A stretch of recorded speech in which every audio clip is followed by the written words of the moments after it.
The two men had been chasing the boy named Rock for the last 2 days. The pursuit had left him hardly any time to rest or refill his water bag as he continued fleeing through the waste. When he reached the top of the mountain trail he'd been climbing for many hours, young Rock finally stopped for a break and looked over the land below. The daylight was growing dim. The sun had stopped behind mountains far to the west, and the darkness of night was quickly taking its place. Rock had already seen a handful of shooting stars in the darkening sky above. It looked like tonight would be a starfall, an evening spectacle of hundreds and thousands of falling stars that happened occasionally in the waste, lasting the entire evening from sundown through sunup. Rock smiled slightly as he remembered times with his mother not long ago, huddled in the opening of a cave with fresh snow around. They might have been hungry that day, but together they had watched the star fall all night, and he hadn't thought about his growling stomach a single time beneath the awe of the heavens above. If tonight's starfall was anything like that night's had been, then soon the dark sky would be ablaze with falling stars. Rock's mother had told him the stars didn't used to fall in the waste like they did now. She said her parents taught her the stars falling to earth was the result of a great change that had happened. The chieftain of the tribe Rock and his mother had briefly lived in said the stars were the tears of the gods as they wept for the destruction mankind had brought upon themselves.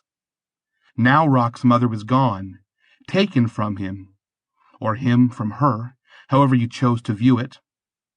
Rock's heart shuddered with sudden sadness, but it only took him a minute to push the feelings back down, deep into his chest, into a place that was safe and dark and alone. The sudden explosions of emotions had been happening less and less recently. He hadn't seen his mother in over a year, and he was beginning to lose hope. He clenched his fist as he continued to watch the falling stars alone from the peak on the mountain trail. Rock's hand hurt.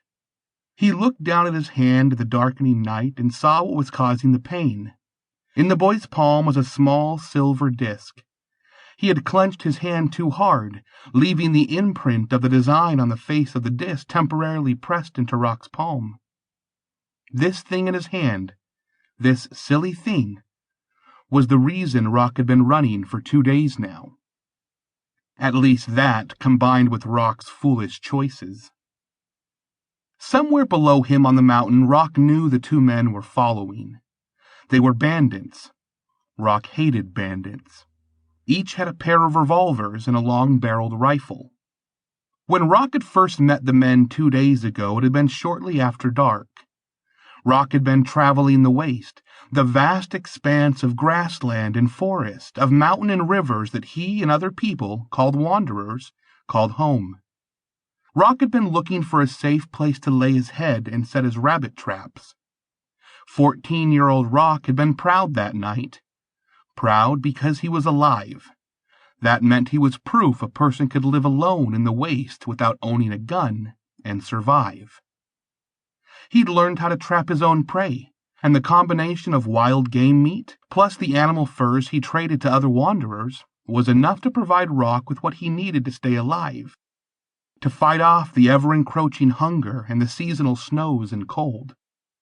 Though truth was, Rock admitted, he needed very little.